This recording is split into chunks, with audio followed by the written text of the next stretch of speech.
প্রভুর বাক্যের জন্য মঙ্গলময় স্বর্গের পিতা, তোমাকে ধন্যবাদ দিই তোমার পবিত্র বাক্যের জন্য। আমাদের সাথে কথা বলো, আমাদেরকে বুঝিয়ে দাও এবং আমাদেরকে তুমি গড়ে তোলো তোমার মনের মতো করে। আমাদের কনসেন্ট্রেশন ধরে রাখো, আশীর্বাদ দাও। যে শোনায় প্রার্থনা আছে। যদি বাইবেল থেকে আমরা তুলে ধরি, একসঙ্গে বলি, আমার বাইবেল ঈশ্বরের বাক্য, যা কিছু লেখা আছে আমি বিশ্বাস করি, যা কিছু লেখা আছে আমি পালন করবো, অন্যকে শিক্ষা দেবো, সমস্ত প্রতিজ্ঞা আমার জীবনে আমি গ্রহণ করি। আমি আর আগের মতো থাকবো না, যিশু খ্রিস্ট নামে।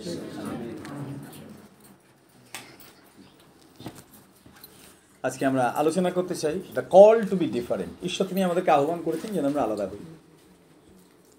আলাদা হই তার অর্থ শুধু সেপারেশন নয়, কিন্তু ডিফারেন্ট, অন্যরকম হয়ে উঠি। ছোটোবেলা থেকে আমাদের প্রত্যেকেরই জীবনে বাসনা ছিল আমরা অনেক কিছু হব। আমার মনে আছে আমাদের সময়ে আমি চাইতাম পুলিশ অফিসার হব এবং সুযোগও পেয়েছিলাম।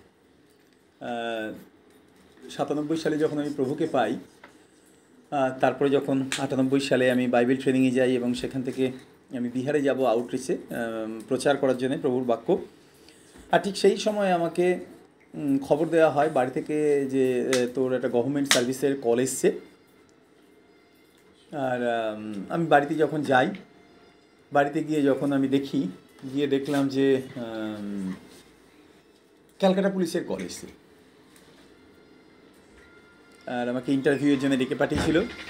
আর সেই সময় অনেক কিছু পরিকল্পনা ছিল। আর আমি তখন চিন্তা করছিলাম, আমার নিজেকে আমি দেখছিলাম যে প্রভু আমার জীবনে বাসনা আছে তোমার বাক্য প্রচার করার জন্য। আর সেই সময় আমার অর্থনৈতিক অভাব প্রচুর।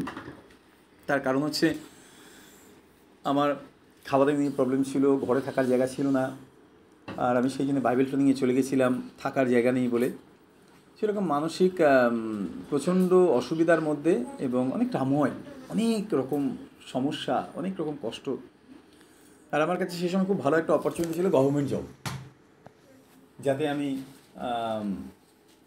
প্রভুর কাজ ছেড়ে দিয়ে আমি যাতে জগতের কাজে ঢুকে যাই। অনেক ভালো ভালো কাজের সময় সেই সময় পেয়েছিলাম। বাটা কোম্পানিতে বাবা তিনি ভলেন্টিয়ারি রিটায়ারমেন্ট নিয়েছিলেন এবং নিয়ে আমাকে বলেন তুই ঢুকে যা, কারণ তোর বয়সী যারা ঢুকছে তারা সবাই ম্যানেজার র্যাঙ্কে চাকরি পাচ্ছে। আর ম্যানেজারের অনেকগুলো সুযোগ সুবিধা ছিল। আমি কোয়ার্টার পেতাম, 24 আওয়ার্স ইলেকট্রিসিটি, কারেন্ট যদি অফ হয়ে যেত তাহলে জেনারেটার পেতাম কানেকশান। এবং তখনই বাবা আমাকে বললো তুই যদি এখন ঢুকিস তাহলে তুই মাসে 8,000 টাকা স্যালারি করবি। চিন্তা করে দেখুন, 97-এ 8,000 রুপিস স্যালারি। আমার বাবা শেষ বয়স পর্যন্ত মনে হয় 5,000 টাকা দিয়েছিল। আর বাটা কোম্পানির নিয়ম ছিল প্রতি সপ্তাহে শনিবার দিন স্যালারি, বছরে 3 বার বোনাস, 4 মাস পর পর বোনাস। জুতো কিনলে পরে 25% ডিসকাউন্ট তার উপরে, অরিজিনাল বাটা। কারণ সারা জীবন আমরা বাটার জুতো পরে গেছি, মোকাসিনা, অ্যাম্বাসাডার, সমস্ত কিছু। অনেক সুযোগ সুবিধা ছিল, অনেক কিছু ছিল, কিন্তু ভেতরে একটা প্যাশন ছিল যে প্রভু আমি তোমার প্রচার করবো। কারণ আমি প্রভুকে জানার পর থেকেই আমার ভেতরে একটা আকাঙ্ক্ষা ছিল আমি যিশুর কথা অন্যকে বলবো। এটা আমাদের প্রত্যেকের মধ্যে আসে না? যখন আমি যিশুকে জানি, ভেতরে একটা জ্বলন্ত কিছু যেন আমাদেরকে সবসময় লাইট আপ করে, যেন আমরা যিশুর কথা বলি, যিশুর কথা বলি। কারোর সাথে ঝগড়া হয়ে যেত, কারোর সাথে মারামারি হয়ে যাওয়ার মতো অবস্থা, কারোর সাথে তর্ক হয়ে যেত। এতগুলো বছর পরে বুঝতে পেরেছি যে আমি যাকে ভালোবাসি তাকে নিয়ে তর্ক করার দরকার নেই। যদি আমি তার ভালোবাসার কথা কাউকে বলেছি, এটা তার ডিপার্টমেন্ট মানুষের মনকে পরিবর্তন করা। অনেক কিছু ছিল জীবনে, অনেক বাসনা ছিল, অনেক কিছু হব। ল নিয়ে পড়া শুরু করছিলাম যাতে খুব ভালো উকিল হতে পারি। কিন্তু ঈশ্বরকে ধন্যবাদ, তিনি সমস্ত কিছু থেকে তিনি আমাকে আলাদা করে দিয়েছেন। অর্থনৈতিক সংকট যখন ছিল তখন মনে মনে একটু দুঃখও পেয়েছিলাম যে আমি এত কাজের সুযোগ পেয়েছিলাম, কিন্তু তুমি আমাকে ডাকলে তোমার কাজের জন্য আর টাকা পয়সা নেই। মিনিস্ট্রি করতে এসেছি, টাকা পয়সা, থলিঝুলি পাদুকা সব ছেড়ে চলে আসতে হচ্ছে। কিন্তু ঈশ্বরকে ধন্যবাদ দিই, তিনি আমাদের প্রত্যেকের জীবনকে আহ্বান করেছেন যেন আমরা ডিফারেন্ট হই, আমরা আগের মতো না থাকি। আমাদের মনে অনেক সময় দুঃখ থাকতে না পারে না, আমরা কী করবো, কীভাবে জীবনযাপন করবো। গত পরশুদিন যখন মাইক প্রচার করেছিলেন পাস্টার মাইক, আর ওনার সাথে যখন আমার প্রথমবার পরিচয় হয় চিলিতে গিয়ে, আর যেহেতু আমি স্প্যানিশ বলতে পারি না, সেই জন্যে আমার জন্য সবসময় একজন দোভাষী রাখা হয়েছিল। প্রায় 5-6 জনের সাথে কথা বলা হয়েছিল ওখানে। তার মধ্যে 3 জন ছিলেন তারা ইংলিশের প্রফেসর ওখানকার কলেজে। আর পাস্টার মাইক ছিলেন, উনি প্রথম দিন আমার সাথে ইন্টারপ্রেট করেছিলেন এবং তারপর উনি বলেছিলেন যে পাস্টার যতদিন তুমি চিলিতে থাকবে আমি তোমার সাথে ট্রাভেল করব। কিন্তু আমি যেহেতু এত জায়গায় ঘুরেছি এবং রেস্ট পাইনি, সেই জন্য উনি আর যেতে পারেনি। যাই হোক, কিন্তু যখন আমি ওনার সাথে ওখানে গেছিলাম এবং আমি উপলব্ধি করতে পারছিলাম যে যখন ঈশ্বর তিনি মানুষকে আহ্বান দেন যে তুমি আলাদা হও সব কিছু থেকে, তা উনি আমার সাথে শেয়ার করেছিলেন যে আমার এরকম ইচ্ছা পাস্টার আরেকবার। অ্যাকচুয়ালি উনি পুরো হোল ওয়ার্ল্ড উনি ট্রাভেল করেছেন। উনি প্রায় 68 বছর 69 বছর বয়সে উনি উবার চালাতেন। নিজের গাড়ি ছিল, আমেরিকাতে প্রত্যেকেরই গাড়ি আছে। ওখানে পরিবারে যদি 4 জন থাকে তাহলে 4 জনের 4টে গাড়ি। তা উনি ওনার গাড়িতে করে উনি উবের সার্ভিস দিতেন, কারণ আমেরিকাতে বয়স্ক মানুষরা বসে থাকে না, তারা সবাই কাজ করে। এমনকি 80 বছর বয়স্ক আমার একজন আঙ্কেল আছে ওখানে, উনি আমার বাড়িতে এসেছিলেন বহু বছর আগে, 2004 মনে হয়। আঙ্কেল উনি এসেছিলেন, আঙ্কেল এলেন, এখন ওনার সাথে কথা হয়। এখন ওনার বয়স হচ্ছে 95 ইয়ার্স, 95 বছর বয়স। তা আমি যখন ইউএসএতে ছিলাম, আমাকে আন্টি উনি ফোন করলেন মেসেঞ্জারে, ফোন করে বললো তোমার অভিজিৎ, তোমার আঙ্কেল তোমার হোটেলে এসে বসে আছে, উনি তোমার সাথে দেখা করে তারপরে আসবেন, কারণ তাকে প্রায় 12 ঘন্টা গাড়ি চালাতে হবে। আমি অবাক হয়ে গেছি, 12 ঘন্টা গাড়ি চালিয়ে আমেরিকাতে একটা সিটি থেকে আরেকটা সিটিতে এসেছেন। তো আমি চিন্তা করে দেখুন, ওখানে ঘন্টায় প্রায় 120 কিলোমিটার বেগে গাড়ি চলে। উনি প্রায় 800-900 কিলোমিটার গাড়ি চালিয়ে এসেছেন, এসে হোটেলে আমার জন্য অপেক্ষা করছিলেন, আধ ঘন্টা আমার সাথে কাটাবেন বলে। আমি যখন ওনার কাছে গেছিলাম, উনি যাওয়ার পরেই আমাকে প্রথম কথা বলছেন, অভিজিৎ আমি খুব খুশি এবং আমি জানি যে তুমি প্রভুর পরিচর্যা করছো এবং এটাই আমার জীবনে বাসনা যে আমি যতদিন বেঁচে আছি আমিও প্রভুর সেবা করতে চাই। উনি পকেটে করে ট্র্যাক নিয়ে ঘুরতেন, আমাকে বার করে দেখালেন এই যে দেখো ট্র্যাক, আমি যার সাথে দেখা পাই তার সাথে আমি প্রভুর কথা বলি। So we are call to be different. ঈশ্বর তিনি আমাদেরকে, যদিও বা আমাদের কাজের জায়গা আলাদা হতে পারে, আমাদের ভাবনা আলাদা হতে পারে, আমাদের চিন্তা আলাদা হতে পারে, কিন্তু ঈশ্বর তিনি আমাদেরকে আলাদা হওয়ার জন্য ডেকেছেন। আলাদা মানে সেপারেশন না, কিন্তু আমরা যেন রূপান্তরিত একটা মানুষে পরিণত হই। আজকে আমরা বাইবেল থেকে দেখতে চাই, যদি আমরা গণনা পুস্তকটা 14 অধ্যায় যদি আমরা একটুখানি পড়ি, 1 থেকে 9 পদ পর্যন্ত যদি আমরা একটুখানি কেউ পড়ে দিই জোরে। গণনা পুস্তকটা 14 অধ্যায় 1 থেকে 9 পদ পর্যন্ত যদি পরে সমস্ত মণ্ডলী উচ্চস্বরে কলরব করিল এবং লোকেরা সেই রাত্রিতে রোদন করিল।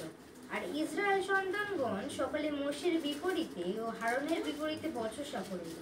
ও সমস্ত মণ্ডলী তাহাদিওকে কহিল, হায় হায়, আমরা কেন মিশর দেশে মরি নাই, এই প্রান্তরেই বা কেন মরি নাই। 1 মিনিট, আপনি দেখুন এখানে মানুষের জীবনে কিন্তু মারাত্মক পরিমাণে নেগেটিভ স্পিরিট কাজ করছে না। কেন? কারণ তারা, ঈশ্বর তাদেরকে একটা জায়গায় নিয়ে যাচ্ছে না, রাস্তায় যেতে যেতে যেতে যেতে তারা যখন তাদের শত্রুকে দেখেছে, এবং বলা যায় যে যে দেশে তারা প্রবেশ করবে সেই দেশে যারা বসবাস করছে তাদেরকে দেখেছে, দেখে মনে করছে বাবা এদের কাছে আমরা, বাইবেলের কাছে we are just like grasshoppers in front of them, তাদের কাছে আমরা গঙ্গা ফুরিয়ে যাবো। মানে মানুষগুলো এত বড় অনাকিয়েরা রয়েছে, এবং অনাকিয়েরা মিনিমাম 7.5 ফুট 8 ফুট 8.5 ফুট পর্যন্ত এক একজন লম্বা হতো। এমনিতেই ইহুদি মানুষ তারা অনেক লম্বা চওড়া। আমি অনেক ইহুদি মানুষকে দেখেছি বিভিন্ন জায়গায়, যখন আমরা কনফারেন্সে গেছিলাম। আর এমনি কলকাতায় একবার প্রথম একজন ইহুদির সাথে দেখা হয়, তার সাথে খুব ভালো বন্ধুত্ব হয়েছিল। তারপরে যখন আমি বাইরে যাই বিভিন্ন জায়গায়, ওখানে প্রায় 127টা না 133টা দেশ এসেছিলো, তার মধ্যে ইসরায়েল এসেছিলো, এবং ওখানেও অনেক ইহুদিদের সাথে দেখা হয়েছিল, এবং প্রত্যেকেই খুব লম্বা চওড়া। চিন্তা করুন, তাদের থেকেও লম্বা চওড়া, তাদের থেকেও লম্বা চওড়া।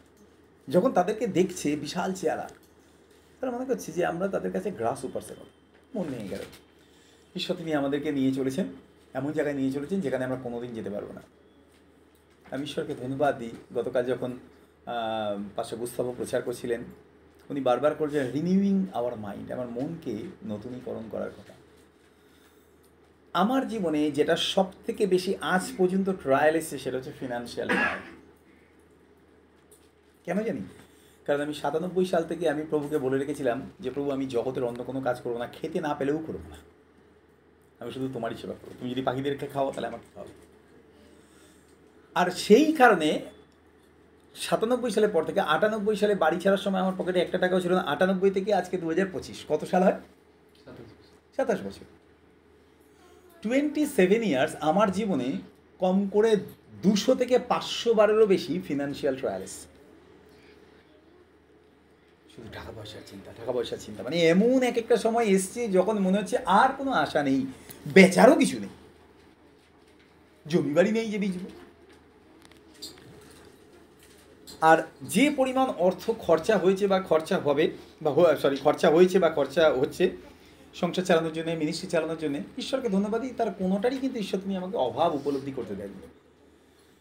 আমার জীবনে কেন এই বিষয় এসেছে, কারণ প্রথম থেকেই আমি প্রভুকে বলেছিলাম, প্রভু চাই না আর মোনামার জগতের কিছু, আর আমি জগতের কোনো কাজ করব। ভালো ভালো কাজ পেয়েছিলাম, বিশ্বাস করি, অনেক ভালো ভালো কাজ, ভালো টাকা ইনকাম করছি।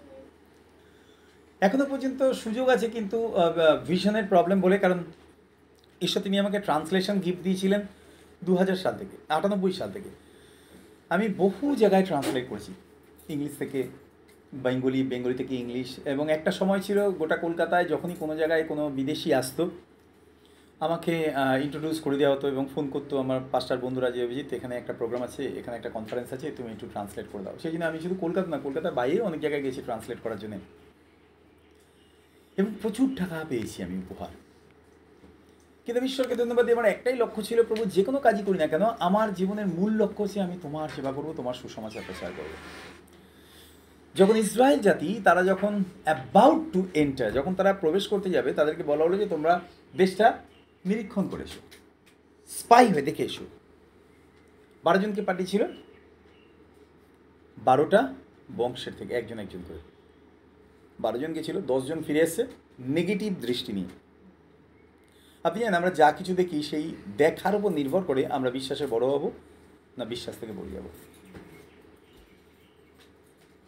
শয়তান সবসময় আমাদের দৃষ্টিকে ব্যবহার করতে চাই। বাইবেলে লেখা আছে আমরা we do not walk by sight but by faith. আমরা দৃষ্টি দ্বারা চলি না। জগতের দিক থেকে কথাটা পুরো অদ্ভুত না? যা দেখছি সেটা বিশ্বাস করবো না? বাইবেল বলছে না, কারণ যা দেখছি সেটাও ঈশ্বর তিনি পরিবর্তন করে দিতে পারে। অনেকবার আমাদের জীবনে এরকম পরিস্থিতি এসছে, অনেকবার। সে যখন তারা গেল, তারা গিয়ে এতটা হতাশ হয়েছিল, তারা বললো আমরা কেন মরে যাইনি? আমাদের মাঝে মধ্যে এরকম মনে হয় না? যত সমস্যার সমাধান মরে গেলে পরে হবে। কিন্তু বিশ্বাস করুন, মানুষ মৃত্যুকে এত ভয় পায় না, জীবনে আর অন্য কোনো কিছুকে এত ভয় পায় না। যে সারাদিন চিন্তা করছে মরে যাচ্ছি, যদি তাকে বলা এক্ষুনি ভূমিকম্প হবে, বা যদি হঠাৎ করে ভূমিকম্প হয়, দেখা যাবে সে সবার আগে দৌড় বেরিয়ে গেছে। একবার আমি প্রচার করতে গেছিলাম একটা বাড়িতে, দোতলায়, মারাত্মক জোর ভূমিকম্প হয়েছে। বিশ্বাস করবে না, ওই আমরা দোতলায় ছিলাম, প্রেয়ার মিটিং চলছিল, তখন আমি প্রচার করছিলাম, পুরো দুলে উঠেছি এরকম। সবাই বুঝতে পেরেছে দোলা অনুভব করে যে কী কারণে দুলেছি। আর একবার তো না, দুলছে সব। ভূমিকম্প হলে পরে প্রায় 5-6 সেকেন্ড বা 10-12 সেকেন্ড সব কাঁপে। আর এমন জোরে কেঁপেছে না, মনে হচ্ছে বমি আসছে, কারোর মাথা ঘুরছে, এদিক থেকে ওদিকে হয়ে গেছে, ব্যালেন্স রাখতে না পেরে। ওই একই ফ্ল্যাট, ওই একই বিল্ডিংয়ের 4 তলায় একজন ভদ্রমহিলা হার্ট অপারেশন হয়েছিল, আমার যেমন হয়েছিল। উনি বিছানায় শয্যাশায়ী, ক্যাথিটার লাগানো আছে, লিফট ছিল না। এত জোরে ভূমিকম্প হয়েছে, উনি খাটে শুয়েছিলেন। সবার কি মনে হয় 4 তলায় যখন আসি দৌড়ে নিচে গিয়ে ফাঁকা জায়গায় দাঁড়িয়ে থাকবো যাতে বাড়ি ভেঙে না পড়ে। ওনার আয়া যে ওনাকে দেখাশোনা করতো, এবং ওনার বাড়িতে আর যারা ছিল লোকজন, আত্মীয় স্বজন, বাড়ির লোকেরা সব নিচে দৌড় মেরে পালিয়ে গেছে ভদ্রমহিলাকে একা ফেলে। ভদ্রমহিলা তিনি এত ভয় পেয়েছেন, উনি ক্যাথিটার ধরে নিজেই দৌড়ে সিঁড়ি দিয়ে নেমে রাস্তায় গিয়ে দাঁড়িয়ে আছেন। এইভাবে ক্যাথিটার ধরে দাঁড়িয়েছেন রাস্তায়, কেন ঘর ভেঙে পড়ে যাবে। আমরা বসে সার্ভিস করছিলাম, আমার পাশ থেকে একজন লাফ দিয়ে উঠতে গেছে, আমি হাতটা এইভাবে চেপে ধরেছি। কোথায় যাচ্ছিস? ভূমিকম্প হচ্ছে, ভূমিকম্প হচ্ছে। আমি ভূমিকম্প তো শুধু এই বাড়িটার নিচে হচ্ছে না, গোটা কলকাতাটা হচ্ছে। তুই যেখানে গিয়ে দাঁড়াবি ওটা যদি নেমে যায়, তুই রাস্তায় যাচ্ছিস, ছাদ ভেঙে পড়বে না। রাস্তায় গিয়ে দাঁড়ালি, দেখা গেলো ঘরটাই রয়েছে, ওই জায়গাটা রাস্তাটা ঘুর করে নেমে এলো। কী করবি তুই? গোটা কলকাতা যদি এখন নেমে যায়, মাটির নিচে কিছু করার আছে? চুপ করে মুখের দিকে তাকিয়ে আছে, ফ্যাকাশে এই মুখ। আমি বললাম যতক্ষণ পর্যন্ত আমরা এই বাড়িতে রয়েছি ততক্ষণ পর্যন্ত এই বাড়িটা পড়বে না, কারণ যিশু আমাদের সাথে আছে। ভূমিকম্পের এত ক্ষমতা নেই যে যিশুকে সমেত আমাদের সমেত মাটির তালে ঢুকিয়ে দিতে পারে। আমরা এইটুকু বিশ্বাস করেছিলাম সেদিন। আর 2-1 ঝাঁকুনি দিয়ে থেমে গেল। ওই বাড়িতে শুধুমাত্র আমরা যারা প্রার্থনা করছিলাম আমরা একাই ছিলাম, আর বাড়ির সব লোক রাস্তায়। চিন্তা করে দেখুন, আলমারি, টিভি, ফ্রিজ যদি তখন চোর এসে মাথায় করে তুলে নিয়ে যেত, কেউ আসতো না দেখতে। কেন? ভূমিকম্প হচ্ছে। হঠাৎ করে যখন আমাদের জীবনে কিছু আসে, আমরা প্রথমেই নেগেটিভ ভাবি, এবং ওখানেই হচ্ছে আমাদের পরাজয়ের সূত্রপাত। শয়তান কিন্তু আমাদেরকে ফিজিক্যালি অ্যাটাক করে না, ও আমাদের মেন্টালি অ্যাটাক করে। কারণ ও জানি আমরা শারীরিকভাবে শক্তিযুক্ত হলেও আমরা মানসিকভাবে অনেক দুর্বল। বাইবেল লেখা আছে আমরা বাহ্যিক দৃশ্য দ্বারা নয় কিন্তু বিশ্বাস দ্বারা চলি। ঈশ্বরের বাক্যে লেখা আছে যেখানে নাই তিনি বলেন আছে। সে এটা যখন দেখলো, দেখে এদের প্রথমে কি চিন্তা এসছে, মরে গেলেই ভালো। কেন আমরা মরে যাইনি? কেন প্রান্তরে মরলাম না? কেন মিশরে মরলাম না? এতদিনে যদি মরে যেতাম তাহলে 10 বছর হয়ে যেত, আমরা মরে গেছি, পৃথিবীতে নেই। এত ঝামেলা, এত কষ্ট। আমি জানি না কতজনের মনে এরকম যখন সংকট আছে তখনই আমরা মৃত্যুর কথা চিন্তা করি। কিন্তু জানেন, মৃত্যু আমাদের শত্রু, ইটস নট আওয়ার ফ্রেন্ড, আমাদের বন্ধু না। বাইবেল লেখা আছে শেষ শত্রু যে মৃত্যু, তাকে ঈশ্বর নরকে ফেলবে, কারণ সে সেপারেশন নিয়ে এসেছে ঈশ্বরের থেকে তার সন্তানদের। সদাপ্রভু আমাদেরকে খড়গ ধরে নিপাত করাইতে এই দেশ কেন আনিলেন? চিন্তা করে দেখুন, এবারে নেগেটিভ চিন্তা শুরু হয়েছে একটার পর একটা। প্রথমে চোখ দিয়ে দেখেছে, যাদেরকে দেখেছে তারা কেউ খড়গ নিয়ে ঘুরে বেড়াচ্ছিল না, তারা চাষবাস করতো। তাদের ওই চেহারা দেখে এবার তারা মনে মনে ক্রিয়েট করছে, এই লোকটা যদি খড়গ চালায় তাহলে আমি কিছুতেই তার সামনে দাঁড়াতে পারবো না, যুদ্ধই করতে পারবো না, বিরাট শক্তি। তাহলে কত বড় খড়গ নিয়ে ঘুরবে, এত বড়। তার মানে ঈশ্বর তিনি আমাদেরকে এখানে নিয়ে এসেছেন আমাদেরকে খড়গে মেরে ফেলবেন বলে। মানে কল্পনা করতে করতে করতে করতে এমন জায়গায় গেছে যেখানে আর কল্পনার আর কোনো জায়গা নেই। ভয়ঙ্কর অবস্থা। কি অদ্ভুত না? কল্পনা ওয়ার্ডটা মারাত্মক, সরি ওয়ার্ডটা মারাত্মক। আমরা জানি ঝগড়ার মধ্যে কেউ যদি সরি বলে তাহলে ঝগড়াটা থেমে যায়, আর রুগী দেখতে দেখতে ডাক্তার যদি সরি বলে তাহলে রুগী থেমে যায়। মারাত্মক ওয়ার্ড না? প্রত্যেকটা ওয়ার্ডেরই বিরাট ক্ষমতা রয়েছে। ইমেজিনেশন, কল্পনা ওয়ার্ডটা ইজ ভেরি স্ট্রং। আমি যদি একবার কল্পনা করতে শুরু করেছি, আমি কী কী যে কল্পনা করবো সেটা কোনো মাথায় নেই। মানে কোথা থেকে কী সব নিয়ে এসে যে আমি বসিয়ে দেবো ভেতরে, আর তারপরে ওগুলো চিন্তা করছি, রিয়েল লাইফে দেখছি, চোখের সামনে দেখছি, বাস্তব ভাবছি, আর ওই অনুযায়ী আমার ফিলিংস হচ্ছে। And it is called stress. এটা হচ্ছে মারাত্মক দুশ্চিন্তা। দেখুন কোথা থেকে ঈশ্বর তিনি এবার আমাদেরকে, কারণ কি প্রথমে যখন শুরু হয় তারপরে শয়তানের আলটিমেটলি কোন দিকে লক্ষ্য থাকে? তুমি ঈশ্বরকে বলতা। শয়তান ঈশ্বরকে অনেক আজে বাজে কথাবার্তা বলে, কিন্তু ঈশ্বর তিনি গুরুত্ব না, কারণ ও শয়তান। কিন্তু যখন মানুষ ঈশ্বরকে কিছু বলেন, ঈশ্বর তিনি খুব দুঃখ পান, কারণ আমরা তার সন্তান। শয়তান খুব ভালো করেই জানে আমার কথা ঈশ্বর গুরুত্ব দেয় না, কারণ তুমি শয়তান, কিন্তু আমি তোমার মানুষদেরকে দিয়ে তোমাকে আজে বাজে কথা বলাবো। এবং ওই জন্য ও আমাদের মধ্যে কল্পনা নিয়ে আসে, এবং কল্পনা নিয়ে আসে। কুমিরের রচনা পড়েছেন? কুমিরের রচনা পড়িনি না আমরা কেউ? গল্পটা বলি, কুমিরের ঘটনা। একটা ছেলে ও সব সময় কুমির নিয়ে বিশ্লেষণ করত। একবার গরু রচনা দিয়েছে, আর ছেলেটা গরু রচনা লিখতে আরম্ভ করেছে। গরু দুটো শিং আছে, গরু দুধ দেয়, গরুকে আমরা মা বলে রাখি, গরুর একটা লেজ আছে, গরু ঘাস খায়, আর সেই ঘাস নদীর পাড়ে হয়। আর একদিন সেই গরুটা নদীর পাড়ে ঘাস খেতে গেল, আর কুমির এলো। স্যার বললো তোকে আর মাটিতে রাখা যাবে না, তোকে উপরে রাখতে হবে, কারণ মাটিতে রাখলেই তোকে যে প্রান্তেই রাখি তুই কুমির নিয়ে আসছিস। মানে গরু থেকে শুরু, কুমিরে শেষ রচনা। 10-12 পাতা কুমির রচনা হয়ে গেল। ওকে বলেছে, সবাইকে বলেছে নদীর পাড় নিয়ে লিখতে, গরু রচনা লিখতে, শুধু ওর কোশ্চেন পেপারটা লিখেছে তুই উড়োজাহাজ নিয়ে রচনা লিখবি, তোকে মাটির উপরে রাখবো, দেখি কুমির কী করে আসে। সেটা উড়োজাহাজ নিয়ে রচনা লিখতে আরম্ভ করেছে। উড়োজাহাজ ওড়ে, উড়োজাহাজে অনেক মানুষ যায়, উড়োজাহাজের দুপাশে দুটো ডানা থাকে, আর দুটো ফ্যান উড়োজাহাজকে উড়িয়ে নিয়ে যায়। আর উড়োজাহাজ একদিন আকাশপথে যাচ্ছে, যেতে যেতে যেতে যেতে সেই নদীর উপরে এলো। সকালে আর দেখবো না, কারণ এক্ষুনি উড়োজাহাজটা নদীতে পড়বে আর ওই কুমিরটা ঠিক ঘুরে আসবে। বলে আমি তোকে একবারে 10 নাম্বার দিচ্ছি, 10-এ তুই 10 পেয়েছিস, তোকে আর কোনোদিন রচনা লিখতে হবে না। বলে কেন স্যার? বলে তোকে স্থলে জলে অন্তরিক্ষে যেখানেই রাখি তুই ওকে টেনে আনবি, আর আমার সহ্য হয় না ওই কুমিরের কথা। শয়তানের টার্গেট, তাই না? যে কোনো দিক থেকে ও ঘুরিয়ে নিয়ে এসে কী করবে? ঈশ্বরকে দোষারোপ করবে। আপনার ইসরায়েল জাতিরা তারা কাকে দোষ দিচ্ছিল? ঈশ্বর আমাদেরকে এখানে নিয়ে এসেছেন কেন? যাতে ওরা আমাদেরকে খড়গে মারে। হায় হায়, ঈশ্বর তিনি নিয়ে এসছেন যেন তারা উত্তম দেশ পায়। ঈশ্বরের পরিকল্পনা শয়তানদের মাথায় ঢুকিয়ে দিয়েছে ঈশ্বর তোমাদেরকে বাজে কথা বলেছেন, তোমাদেরকে যা বলেছে ভুল কথা বলেছেন, তোমাদেরকে নিয়ে এসছেন যেন ওরা তোমাদেরকে খড়গে মেরে ফেলে। নিজের মনের কথাকে বিশ্বাস করছে।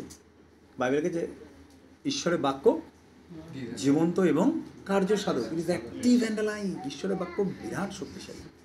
তারপর পড়ি, আমাদের স্ত্রী ও বালকগণ লুটিত হইবে। মিশরে ফিরিয়া যাওয়ার কি আমাদের ভালো নয়? তারপরে কি ঢুকিয়ে দিচ্ছে, এই তোমাদেরকে মারবে, তারপরে তোমাদের ছেলে মেয়েদেরকে ওরা লুট করবে, তোমার স্ত্রীকে কেউ বিয়ে করে দেবে, তোমার স্ত্রীকে মেরে ফেলবে, তোমার ছেলে মেয়েকে টুকরো করে ফেলবে। আমাদের জীবনের দুর্বল জায়গাগুলো সেটা নোস। ও যখন চিন্তা আনবে, ও কখনো বলবে না নিয়ে এসে তোকে শুধু একা মেরে ফেলবে, তো ছেলে মেয়ে স্ত্রী ভালো থাকবে। ও জানে আমাদের জীবনে যে সমস্ত জায়গাগুলো দুর্বল, ও ওই জায়গাগুলোকেই দেখাবে যে এই জায়গাগুলোই তোমায় অ্যাটাক হবে। আর সঙ্গে সঙ্গে আমাদের জীবনে বিশ্বাসটা কী হয়, আমার চাকরি চলে যাবে। চাকরি চলে গেলে পরে মানুষের চাকরি চিরকাল থাকবে তার কি কোনো মানে আছে? চাকরি যেতেই পারে, চাকরি গেলে কি আমি চুপ করে বসে রাখবো আর চাকরি করবো না? না, একটা চাকরি গেলে পরে আরেকটা চাকরি খুঁজবে। কিন্তু শয়তান কী বলে বলুন তো, চাকরি চলে গেলে তুই চাকরি পাবি না, তোর ছেলে মেয়ে নাকে মরে যাবে, তোর স্ত্রী বাপের বাড়ি চলে যাবে, বাস তোর কী হবে, তোর ছেলে মেয়ের কী হবে? এরপর থেকে আরম্ভ হয়, আমি এত প্রার্থনা করলাম তোমার কাছে, এত প্রার্থনা করেছি যেন চাকরিটা না যায়, তবু চলে গেল, তুমি উত্তর দিলে। আমি ঈশ্বরকে ধন্যবাদ দিই, কোনো দরজা ঈশ্বর আমাদের জন্য মহান আশীর্বাদ দেবেন বলে না খোলার আগে তিনি কোনো আগের দরজা বন্ধ করেন না। হালেলুয়া। যে কোনো দরজা ঈশ্বর তিনি বন্ধ করেন, তার পরিবর্তে ঈশ্বর তিনি মহান কোনো আশীর্বাদের দরজা আমাদের জীবনে খুলে দেন। কোনো দরজা না খুলে তিনি কোনো দরজা বন্ধ করেন না আমাদের জীবনে। তাদের মধ্যে নেগেটিভ চিন্তা ঢুকতে ঢুকতে ঢুকতে ঢুকতে কোথায় গেছে, তাদেরকে দেশ দেখতে পাঠিয়ে, তোমরা দেখে এসো কোন দেশে থাকবে। তারা দেশ দেখতে যায়নি, কি দেখতে গেছে, ওই দেশের যে লোকগুলো আছে ওরা কি কি করতে পারে ক্ষতি আমাদের। আমি জানি তো অনেক মানুষকে দেখেছি তারা ভীষণ ভয় পায় ব্লাড টেস্ট করতে। কেন বলুন তো? না বাবা, যতক্ষণ না টেস্ট করাচ্ছি ততক্ষণ পর্যন্ত ঠিক আছে, জানি না কি আছে, টেস্ট করালেই রোগ ধরা পড়বে, তাই জন্য আর করাবো না। আর এই রোগ তো তোমাকে শেষ করে দিচ্ছে, টেস্ট করালে দেখলে তো তুমি ট্রিটমেন্ট করলে আরও অন্তত 25টা বছর 30টা বছর বাঁচবে, 25 বছর 30 বছর তুমি বাঁচবে। ও এবার চিন্তা করে দেখি, এটা হচ্ছে দুর্বলতা না আমাদের জীবনে, ভয়। যদি আমার না টেস্ট হয় তাহলে আমার মনে হচ্ছে আমার ভালো, কিন্তু অন্যদিক থেকে যদি টেস্ট হয় তাহলে ভালো, তাহলে দেখা যাবে যে আমার শরীরে কী কী দুর্বলতা আছে সেটা থেকে আমি রিকভার করতে পারবো। আননোন ফিয়ার, অজানা ভয় আমাদের জীবনকে গ্রাস করে রাখে না। এখানে লেখা রয়েছে তারা কি দেখতে গেছিল আর কি ঈশ্বর তাদেরকে দেখতে পাঠিয়েছিলেন যে তোমরা দেশটা দেখে এসো যে দেশে থাকবে। ওরা দেশটা দেখতে যায়নি, ওরা দেশের মধ্যে কী কী গণ্ডগোল আছে সেগুলো দেখতে গেছে, আর ওগুলো মাথা ভরে নিয়ে চলে এসছে। এখানে প্রায় 10 লক্ষ মানুষ, ওরা যা দেখে এসছে। তারপরে পড়ি, আইসো আমরা একজনকে সেনাপতি করিয়া মিশরে ফিরিয়া যাই। এতদিন এত যুদ্ধ এত কষ্ট করে এসে লাস্টে তারা কি বলছে, ফিরে যায়। ফরৌন এদেরকে নিয়ে যাওয়ার চেষ্টা করছিল, তখন বলছিল কী করে বাঁচবো প্রভু, তুমি এদের হাত থেকে বাঁচাও। ঈশ্বর তিনি ফরৌনের হাত থেকে বাঁচিয়ে এতদূর নিয়ে এসেছেন। এবার তারা বলছে একজনকে আমরা সেনাপতি করি, ইসরায়েল চলো আবার মিশরে যাই। আগেই ভালো ছিলাম, আবার মিশরে যেতে চাইছে, যেন দাস হয়ে থাকি। স্বাধীনতা আর ভালো লাগে না, দাস হয়ে থাকি। কেন? আমরা দাস হয়ে থাকলে আমাদের মারবে ধরবে, কিন্তু আমাদের ছেলেমেয়েদেরকে তো কেড়ে নিচ্ছে না, মেরে ফেলছে না। শয়তান চিরকাল আমাদেরকে বন্দিত্বের জীবনে নিয়ে যাওয়ার চেষ্টা করে।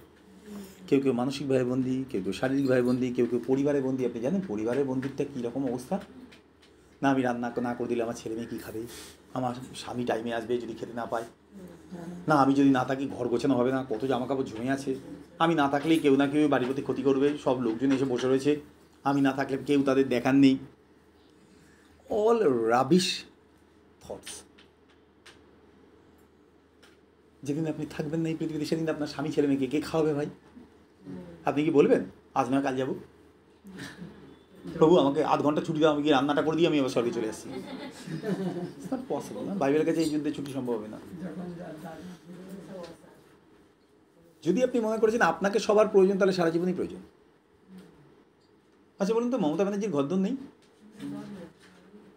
ওনার মনে হয় না যে ওনার পরিবারে ওনাকে কাউকে প্রয়োজন আছে? উনি সব ছেড়ে দিয়ে দেশের জন্য ঘুরে বেড়াচ্ছেন। যদি এত বয়স্ক একজন মহিলা পশ্চিমবঙ্গের মুখ্যমন্ত্রী হয়, ঝড় জল বাদল ভূমিকম্প অগ্নুৎপাত যুদ্ধ সব কিছুতে আপনি দেখবেন উনি কন্ট্রোল রুমে বসে আছেন।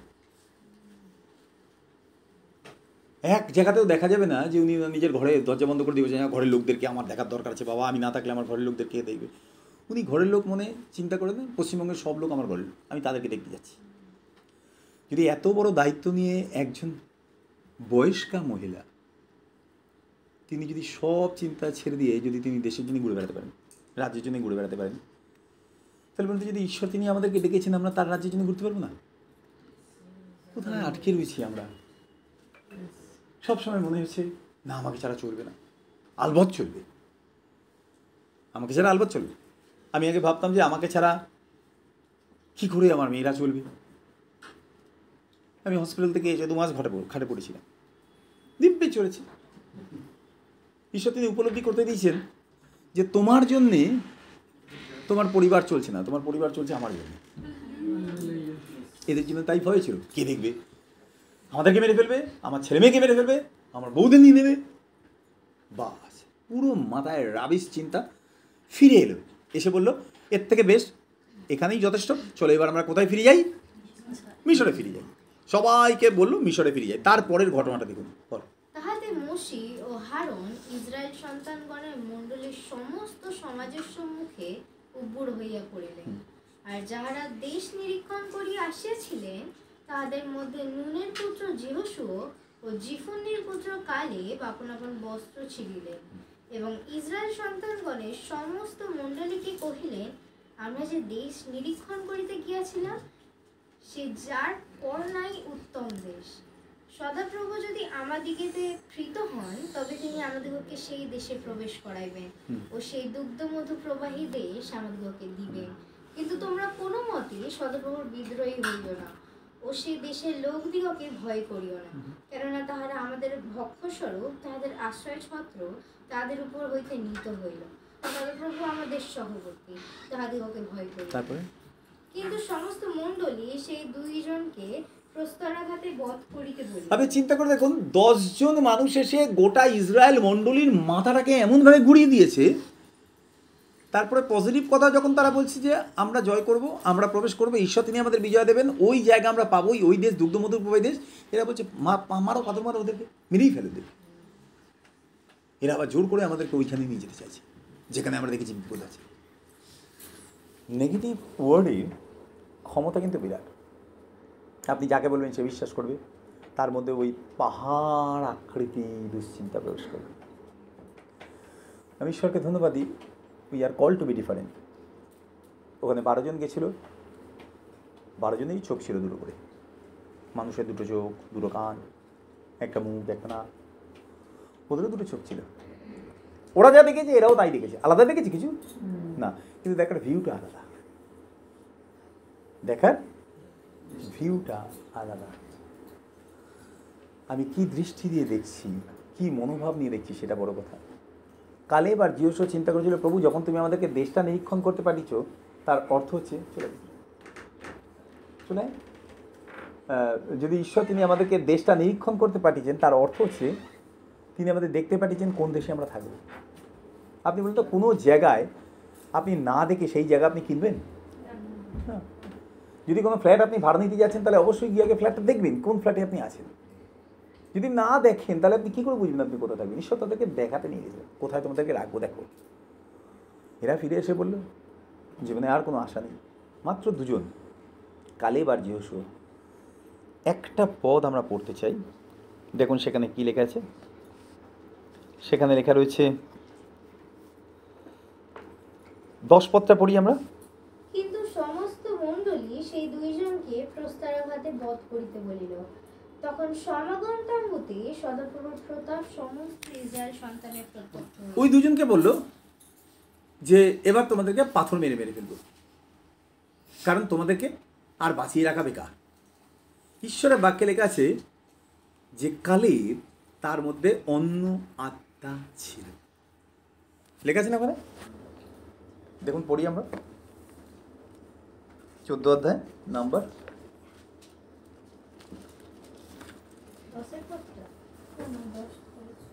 14 অধ্যায়। এক মিনিট আমি বার করছি।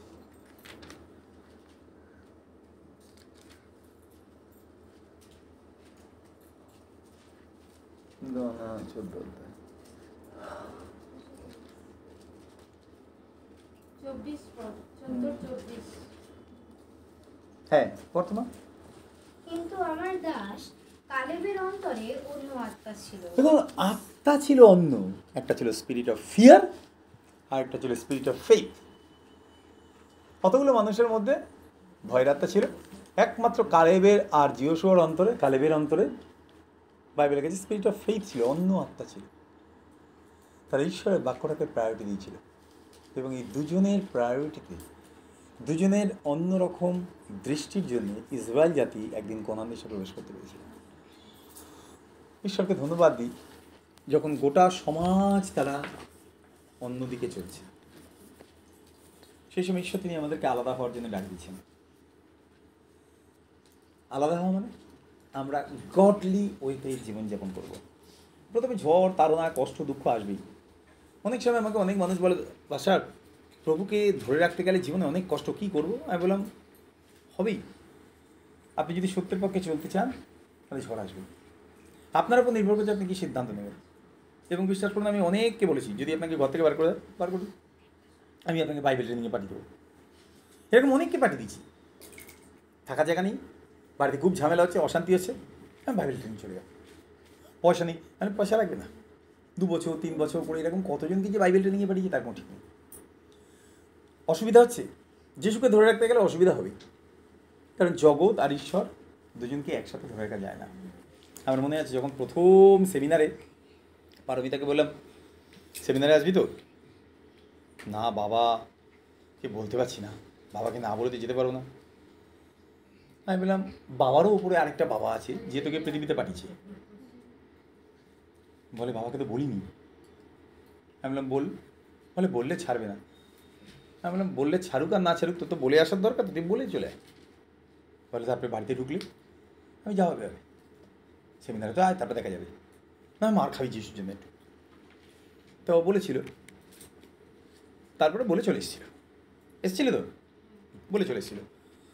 যাওয়ার পরে বাবার কথা বলছে না, ওর সাথে বাবার মেয়ের সাথে কথা বলছে না। আমি বললাম কী রে, কী বললো বাবা? বলে বাবার কথা বলছে না, কোনোদিন তো বাবা কাকার মুখের ওপর কথা বলিনি। আমি বলি এবার বলতে হবে, কারণ তারা ভুল পথে চলছে। তাদের আত্মাকে জয় করতে গেলে তারা যে ভুল পথে চলছে সেই পথে না গিয়ে তাদেরকে ফেরাতে হবে। তুই যদি নিজে না পেলি তাহলে অন্য কাউকে কী করে ডাকবি? বলে বাবা আমার সাথে কথা বলছে না, খুব কষ্ট, বাবা মেয়ের সাথে কথা বলছে না। আমি চিন্তা নেই, আমি তো বাবা, আমার তো মেয়েরা আছে। বাবা বেশি দিন মেয়েদের সাথে কথা না বলে থাকতে পারে না, তো চিন্তা নেই, ও ঠিক কথা বলে। কথা বলে? হ্যাঁ কথা বলে। আমি চিন্তা করে দেখুন, শয়তান প্রথমেই না নেগেটিভ চিন্তা ঢুকিয়ে, যাস না তুই, তোর এই হতে পারে। কিন্তু কোনোদিন ওইগুলো হবে না। বাইবেলে যা লেখা আছে তাই হবে, বাইবেলে যা লেখা আছে তাই হবে। আপনি বিশ্বাস করুন, যখন আমার হার্ট অপারেশন হবে, আমি চেয়েছিলাম যে আমার যাতে ব্লকেজ, যদি প্রার্থনা করেছিলাম প্রভু যেন ব্লকেজেস না হয়, কিন্তু অলরেডি হার্ট অ্যাটাক হয়ে গেছে, ব্লকেজেস আছে। তারপরে যখন ডাক্তারবাবু নিয়ে গেলেন, আমি বললাম যদি এনজিওপ্লাস্টি করে ছেড়ে দেয় তাহলে আর কাটাকুটি কিছু লাগবে না, 2 দিন পরে আমাকে হসপিটাল থেকে ছেড়ে দেবে, আমি ফ্রেশ। ওখানে নিয়ে গিয়ে ডাক্তারবাবু অনেকক্ষণ ধরে দেখে চুপচাপ, সব ডাক্তারকে ওনার যে স্টুডেন্টরা যারা আছে, যারা হেল্পার আছে, অ্যাসিস্ট্যান্ট ডাক্তার যারা আছে, তারা বলছে স্যার কী করবেন? বলে হবে না, পাইপটা বার করে ফেল, কারণ ওরা একটা পাইপ ঢোকায়। আর যদি এনজিওপ্লাস্টি করা হয় তাহলে পাইপটা রাখা থাকে, এনজিওপ্লাস্টি করার পর পাইপটা বার করা হয়, তারপর ব্লাড ক্লট যেগুলো আছে সেগুলোকে চেপে চেপে চেপে চেপে বার করা হয়। বলে স্যার তাহলে কী করবো পাইপটা? বলে বার করে দে, হবে না এটা দিয়ে। বলে দেখেছেন ব্লকেজগুলো? আমি শুনতে পাচ্ছি, আমি না আস্তে করে এইভাবে ঘুরে না দেখতে গেছি, এত বড় কম্পিউটার স্ক্রিন, এবার ও হাত দিয়ে বসে রয়েছে, গালে হাত দিয়ে এভাবে তাকিয়ে রয়েছে, আর আমার সামনে পুরো কভার করা রয়েছে। এই পাশটা একটু ফাঁকা ছিল, এই পাশটা একটু ফাঁকা, আর আমি তো শুয়ে রয়েছি, এই পাশে একটা লেডি ডক্টর, ইয়াং, ওই 30-32 বছর বয়স হবে, একটা মেয়ে ডাক্তার, চারিপাশে অনেক ছেলে ডাক্তার, দুজন মহিলা ডাক্তার আছে। ডাক্তারবাবু যিনি আমার অপারেশন করবেন উনি ছিলেন পাশে। আমি বুঝতে পারছি যে হার্টের মধ্যে কোনো কিছু ঠক ঠক ঠক ঠক করে হয়েছে, কারণ ওখান থেকে ঢুকিয়েছে। যখন বলছে দেখতে পাচ্ছেন অবস্থাটা, আমি না এইভাবে উঁকি দিয়ে দেখতে গেছি, আমি একটু দেখি, আর সঙ্গে সঙ্গে বলছে এই পেশেন্ট দেখছি, এই পেশেন্ট দেখছি। ডাক্তার, মহিলা ডাক্তার যে ছিল সরে এসে বলে আপনি তাকান ওদিকে, তাকান ওদিকে, তাকান। আমি কী হয়েছে, আমার হাট আমি দেখবো না একটু? সঙ্গে সঙ্গে নামিয়ে দিচ্ছে, গার্ড করে দিচ্ছে, না দেখা যাবে না। এমনি বললে হবে না। তারপরে বললো পাইপটা বার করতে হবে। বার করার পর আমাকে বলছে যে আপনার এনজিওপ্লাস্টি হবে না। আমি বললাম কেন? বলে 3টে ব্লকেজ, কিন্তু স্টেন্ট বসানো খুব রিস্ক হয়ে যাবে। আমি বললাম কী করবো? বলে আপনার বাইপাস করতে হবে। আমি বললাম করে দিন। বললো না, আপনার বাড়ির লোকের সাথে কথা হলো, মেয়েদের সাথে কথা বলবো। আমি বলি আমার সিদ্ধান্তই চূড়ান্ত।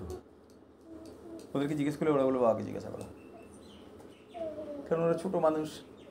আপনি বলুন কি করা উচিত, যেটা আপনি বলবেন। আমি এখানে হসপিটালে শুয়ে রয়েছি ট্রিটমেন্টের জন্য, আপনি যেটা বলবেন আমার পক্ষে যেটা ভালো সেটা আমি অ্যাকসেপ্ট করবো, সেটা আমি গ্রহণ করবো। বলে আপনাকে তাহলে বাইপাস করতে হবে, আপনি রাজি আছেন? বলেন হ্যাঁ। বলে ঠিক আছে, আমি ভালো একটা ডাক্তার বলে দিচ্ছি, ওই ডাক্তার আপনার অপারেশন করবে। বিশ্বাস করুন, বাইপাস সার্জারি এমনই একটা অপারেশন, বহু মানুষ তারা অনেক কষ্ট পায় এবং অনেক কিছু হতে পারে, কোমায় চলে যায়, ব্রেনের প্রবলেম হয়ে যায়, কিডনি খারাপ হয়ে যায়, কারণ এত পরিমাণে ওষুধ দিতে হয়, এত পরিমাণে ইঞ্জেকশন দিতে হয়। আমি ঈশ্বরকে ধন্যবাদ দিই, আমার হৃদয় বিন্দুমাত্র ভয় ছিল না যে আমি মারা যাবো অপারেশন থিয়েটারে। আমি নিশ্চিন্তে গেছি, শুধু একটাই মনে বাসনা ছিল যে প্রভু আমি ফিরে এসে আমি যেন তোমার কাজটা সম্পূর্ণ করতে পারি। হসপিটালে গিয়ে আমার জীবনে একটাই বাসনা যে প্রভু আমি কবে সুস্থ হবে, আমি আবার প্রচার করতে বেরোবো, প্রভু আবার আমি তোমার বাক্য প্রচার করতে বেরোবো। যদি একবার আমরা গ্রহণ করে ফেলেছি, তাহলে 10 জন এসে আমাদেরকে উৎসাহ দিল, সেখান থেকে আমরা বেরিয়ে আসতে পারি না। আপনি দেখবেন এই বিষয়টা যখন আপনি হতাশ হবেন, নিরাশ হবেন, যদি এক ট্রাক ভর্তি লোক এসেও যদি আপনাকে উৎসাহ দেয়, আপনি দেখবেন আপনার আত্মা কিছুতেই উঠছে না। কিন্তু আমি ঈশ্বরকে ধন্যবাদ দিই, যখন পবিত্র আত্মা তিনি আমাদের অন্তরে কথা বলেন, একটা ওয়ার্ড, শয়তান যেমন বারবার বলে, ঈশ্বর তিনি বারবার বলেন না। ঈশ্বর একবার দুবার বলেন, বাইবেলে লেখা আছে না? আর ওই একবার দুবারের বাক্যটা যদি আপনি ধরে নেন, তাহলে বাস আপনার জীবনে বিজয় আসবে। অনেকবার শয়তান আমাকে অর্থনৈতিকভাবে অনেক সমস্যায় ফেলেছে। আপনি বিশ্বাস করুন, চারিপাশে এত সমস্যা, এত ঝড়, কোর্ট কেস, এই সেই হাবি যাবি। একদিন আমি শুয়েছিলাম, আমি প্রভুকে বললাম প্রভু এইসব ঝড় আর ভাল লাগছে না, প্রভু তুমি আমাকে বিশ্রাম দাও। প্রভু তিনি আমাকে বললেন তোমাকে কে বলেছে এইসব ব্যাপারে চিন্তা করতে? সব কিছু আন্ডার মাই কন্ট্রোল। তুমি ভয় পাচ্ছ, তোমার কী হবে? যে যার যত শক্তি আছে সে তোমার বিরুদ্ধে যা ইচ্ছা করার চেষ্টা করছে, কিন্তু তুমি মনে রেখো তোমার সুরক্ষার জন্য আমি আছি। কিচ্ছু না, just remove from your mind. তুমি তোমার মন থেকে সরিয়ে দাও, কারণ এই বিষয়গুলো আমার দায়িত্ব হ্যান্ডেল করার। এবং আমি স্পষ্ট শুনেছি এইখানে শুয়ে, প্রভু তিনি আমাকে বলেছিলেন নাথিং ক্যান টাচ ইউ, কোনো কিছুই তোমাকে স্পর্শ করতে পারবে না, তুমি দেখো। এবং ঈশ্বরকে ধন্যবাদ, বিশ্বাস করুন ওই সমস্যার মধ্যেও আমার হৃদয়টা শান্তিতে পড়ে গেছিলো, এবং এখনও একদম নিশ্চিন্ত সেই বিষয়ে। আমি জানি প্রভু তুমি আছো, আমি জানি তুমি যখন একবার বলেছো, কারণ আমি জানি আমার অনেকবার এক্সপিরিয়েন্স আছে অর্থনৈতিক বিষয় নিয়ে বা ফ্যামিলির বিষয় নিয়ে বা অন্যান্য সামাজিক বিষয় নিয়ে, যখন একবার দুশ্চিন্তাকে ভেতরে ঢুকিয়ে দিয়েছি, বাস ইট ডিভোট মাই লাইফ। আমার জীবনকে ক্ষতবিক্ষত করে দিয়েছিল, বেরিয়ে আসতে পারি 2 বছর, 3 বছর, 4 বছর, 5 বছর, 6 বছর কন্টিনিউ একই রকম অবস্থা। যদি ঈশ্বর তিনি প্রতিজ্ঞা করেছেন তিনি আপনাকে রক্ষা করবেন, গোটা বিশ্ব আপনার বিরুদ্ধে দাঁড়ালে পরে আপনি বিজয়ী। হালেলুয়া। শুধু ওই বাক্যটা আপনি ভেতরে ধরে রাখলে পরেই যথেষ্ট, কারণ কাজ তো আপনি করছেন না, কাজ পবিত্রতা করছেন। We are called to be different. ঈশ্বর তিনি আমাদেরকে আলাদা হওয়ার জন্য ডেকেছেন। তিনি আমাদেরকে ডেকেছেন যেন আমরা আদর্শ হই, যেন আমাদের মধ্যে থেকে মানুষ ঈশ্বরের বহু দেখতে পায়। হালেলুয়া। প্রভু তিনি আমাদেরকে অনুগ্রহ দিন, তিনি দয়া করুন।